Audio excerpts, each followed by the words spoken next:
Welcome to Embrace Your Inner Boldness, the podcast dedicated to empowering you to live confidently, embracing all parts of who you truly are. I'm Melissa Henning-Frank, and I'm the founder, success coach, and consultant of Becoming Bold, LLC, and you can count on me to be your guide on this incredible journey of self-discovery and transformation. Let's get right to it. It's not left versus right. It's our wounds and our ego versus the trigger, and it's all of us versus the manipulators and button pushers. Hello, and welcome back to the podcast. Today, I want to talk about something that's been weighing on me, and I bet it weighs heavy on you too. It's about the current state of our country, not just politically, but emotionally, which they're definitely tied together right now. I wanted to be deliberate with this messaging because at first I thought maybe it's not a great idea to get political here. I paused and I took some time to consider that and finally came to the conclusion that it's important enough to move forward because the bottom line is I'm here to help people, and without people, there would be no politics. People don't shut off their politics when they cross the threshold into their workplace or the grocery store or at church or the bar. I'd like to offer some ideas for how all of us can show up better no matter where we are. As you know, my mission is to confront the things we don't talk about so we can stop playing small and embrace our inner boldness. Many of us were taught as kids to not discuss politics or religion, and now we don't know how to positively talk about it. It usually ends up in an argument, right? We're talking about a lot of things these days in all the places, both in person and virtually, but I don't think we're talking about the right things. I want to explore why we're so divided, why we're so triggered, and how we can start healing, not just as individuals, but as a united collective.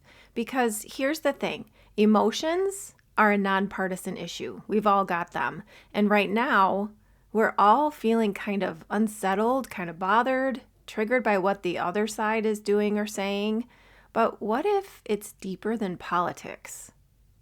What if the root of our anger is something much more personal? If the words I'm about to speak kind of bounce off you or simply don't make sense to you, that's okay. This information is for those who are ready for it. As the four non-blondes say, what's going on? Let's talk about it. Slow down and really notice what we're doing. There's name calling, there's bullying, there's anger, sadness, there's even praising. Then there's condemning, then there's celebration, and then there's fear, and then there's the finger pointing. I've seen some posts even where people are chastising others for being too emotional, and in the same sentence, they're resorting to name calling and put downs. So big blind spot there. Studies show that 55% of Americans believe social media amplifies political division. Why? Because the algorithms are designed to push our buttons, literally. They know how to exploit our ego, our emotional scars, our triggers, how to keep us engaged, how to keep us angry, and keep us divided. So then our power leaks out and we become much easier to manipulate the longer we go on in this way. We're divided into left and right for the most part, when in reality, it's way more nuanced than that. I'd argue that even if on the surface it looks like left versus right, peeling it back further will reveal it's more like a divide between the people who actually want to make things better for everyone and are future facing, and the people who directly benefit from the way things are right now or the way they have been. Yes, it feels incredibly overwhelming and it can seem like we have no way to change anything about it.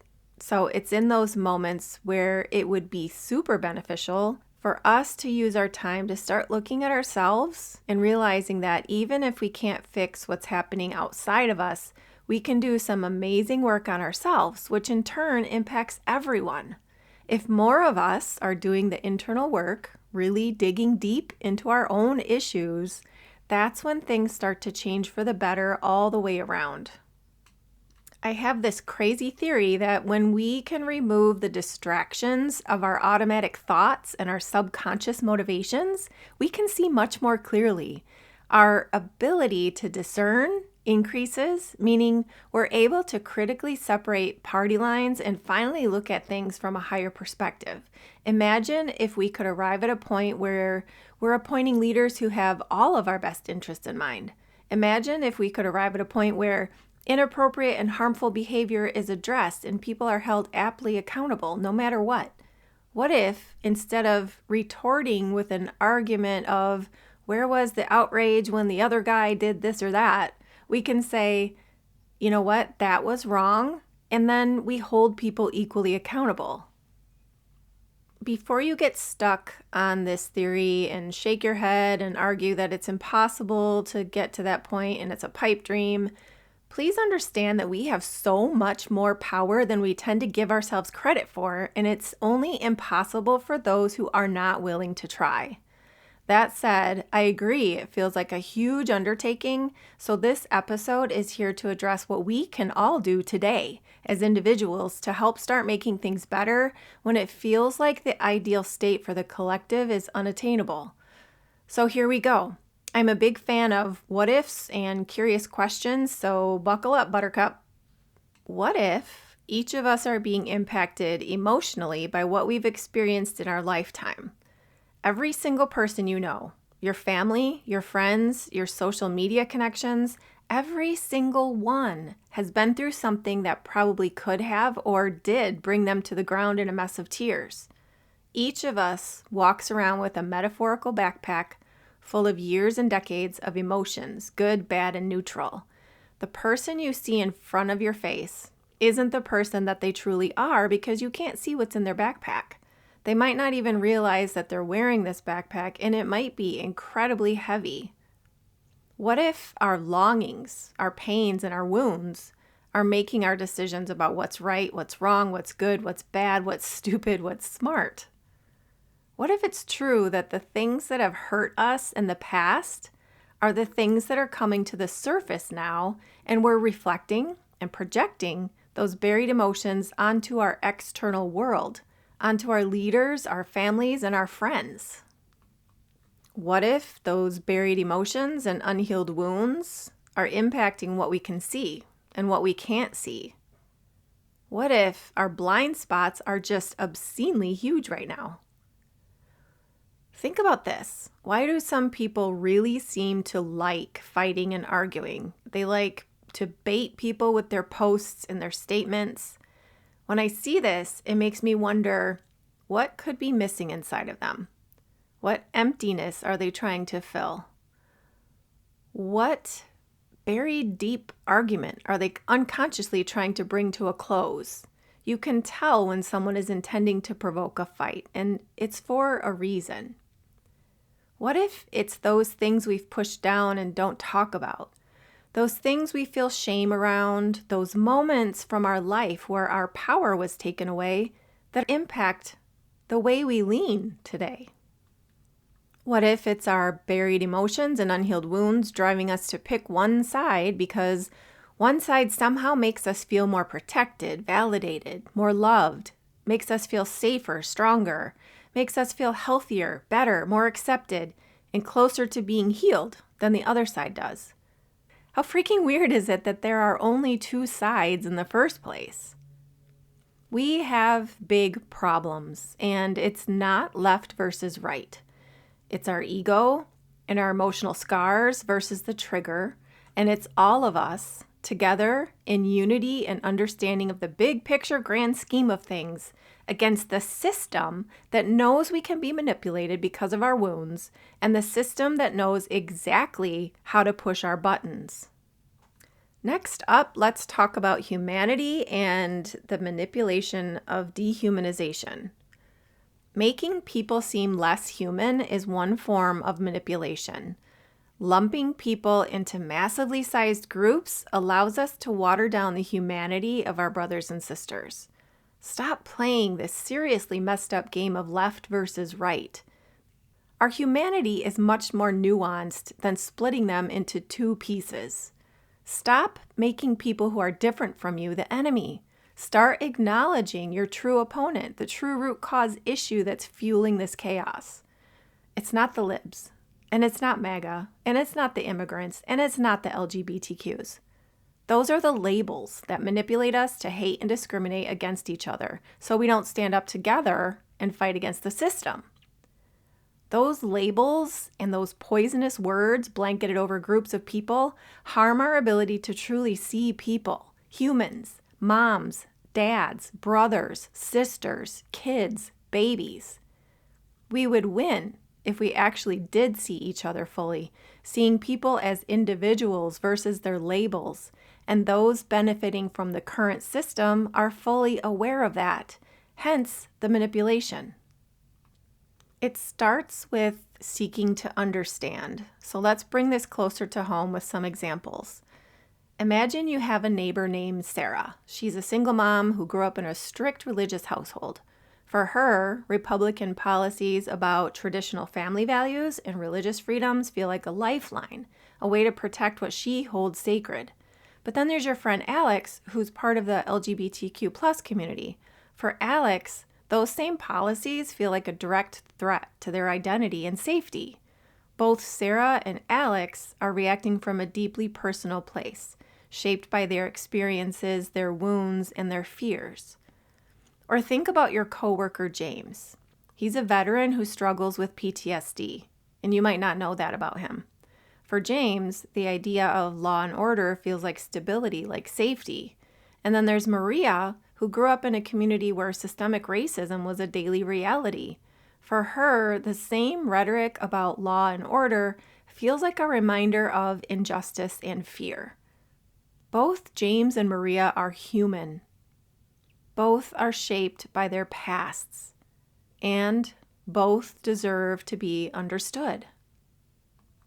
Sarah, Alex, James, and Maria are not the opponents. The true opponent is our manipulators pressing on our wounds. 70% of us have experienced trauma in our lifetime. Trauma can happen with a little t or a big T. It could be that time you were bullied on the playground. It could be that time you were shamed for something you said or did. It's the love you needed that was withheld from you as a child. It's that time you felt alone or helpless. It's that time you or someone you cared for were abused. It could be that time you needed to feel justified or validated. It could be that time you or someone close to you suffered. It's that hidden desire inside of you to fight back for something you didn't have the power to do before.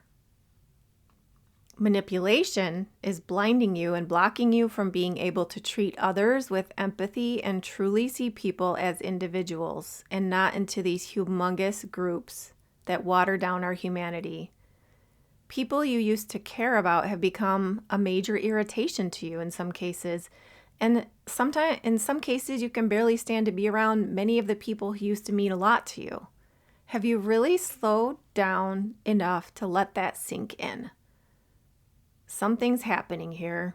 What it is ain't exactly clear, as the song goes. So let's start talking about reclaiming our power.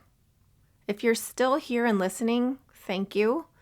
And let's talk about how we can start making things better for all of us. How do we increase self-awareness and stop letting our wounds and emotions drive us apart? Here are some steps. Number 1, pause and reflect. When you feel triggered, take a moment to ask yourself, why am I feeling this way? What is the deeper emotion behind my anger or frustration? Often, it's not even about the issue at hand. It's about something deeper like fear, shame, or hurt. Number 2, practice empathy. Try to see the humanity in others, even those you disagree with. Ask yourself, what might this person's experiences or wounds be? What's driving their perspective? Number 3, limit media consumption. Be mindful of how much time you spend on social media or watching the news. These platforms thrive on division, so take breaks and seek out balanced, thoughtful sources. Number 4, acknowledge that you need self-healing. This could be therapy, journaling, meditation, prayer, or even talking to a trusted friend. And this can help you process buried emotions and unhealed wounds that you might not even be aware are in there and impacting you and everyone around you. Healing yourself is the first step to healing relationships and then healing communities. Number 5, focus on shared values. Instead of focusing so fiercely on what divides us, look for common ground. Most people, regardless of political affiliation, want safety, they want fairness, and they want a better future for their families. We have much more in common with each other than it feels like in the moment. Now let's talk about how to have effective discussions instead of heated arguments. Here's some more tips. Number 1, listen to understand, not to respond. When someone shares their perspective, resist that urge to jump in with a counterpoint. Instead, ask questions. You can ask, can you tell me more about why you feel that way? Number 2, use I statements. Instead of saying, you're wrong, or in some cases, as you're seeing on social media, you're an idiot, you're stupid, you're a lunatic, try saying, I see it differently because... This helps keep the conversation open and non-confrontational, and that's what we're going for. Number 3, find common ground. Even if you disagree on big issues, look for smaller areas of agreement. For example, we both care about making our community safer. How do you think we can do that? Number 4, stay calm. If the conversation gets heated, take a deep breath and say, I think we're both really passionate about this. Let's take a step back and keep this constructive. Number 5, know when to walk away. Not every discussion will lead to understanding, and that's okay. If it's clear the conversation isn't productive, politely end it and maybe revisit it later. Number 6, and my favorite, be kind but take no shit. Here's your reminder that you can unfriend, block, or unfollow when you see someone posting as if they have permission to be unkind or disrespectful. Those are not your people, and you need to free up some space for the many others who are truly trying to make things better. Don't waste your energy on those few obnoxious bullies who feel as if they have a free pass to be an ass. In closing, I want to share a quote from Deepak Chopra, who says, anytime you're tempted to react in the same old way, ask if you want to be a prisoner of the past or a pioneer of the future. You have a choice. Which one do you choose, prisoner of the past or pioneer of the future? Your triggers are holding up a mirror. Can you see your reflection? Analyze the words you're speaking and typing in posts, and question how those might be words being projected from your ego, your scars, and the crazy red flags you've been ignoring. Before you post, practice emotional intelligence. Are you perpetuating division, or are you helping make things better? Self-awareness, true conscious awareness, empathy, respect for each other, a drive to make things better for all, and acknowledgement of our hidden issues and healing ourselves is the way out of this mess. Again, your triggers are holding up a mirror. Can you see? Thanks so much for joining me on this episode of Embrace Your Inner Boldness. I hope you found inspiration and actionable tips to help you live more confidently. If you enjoyed today's episode, be sure to subscribe so you never miss out on the latest insights and empowering stories. Please take a moment to also leave a rating and review on your favorite podcast platform. Your feedback helps us reach more listeners and be able to continue bringing you more content that uplifts and motivates. Empowering yourself and/or your team starts with embracing your inner boldness. When we stop playing small, we open the door to limitless potential. Remember, the only limit to your greatness is the one you set for yourself. Stay bold, stay fearless, and let's make this journey unforgettable.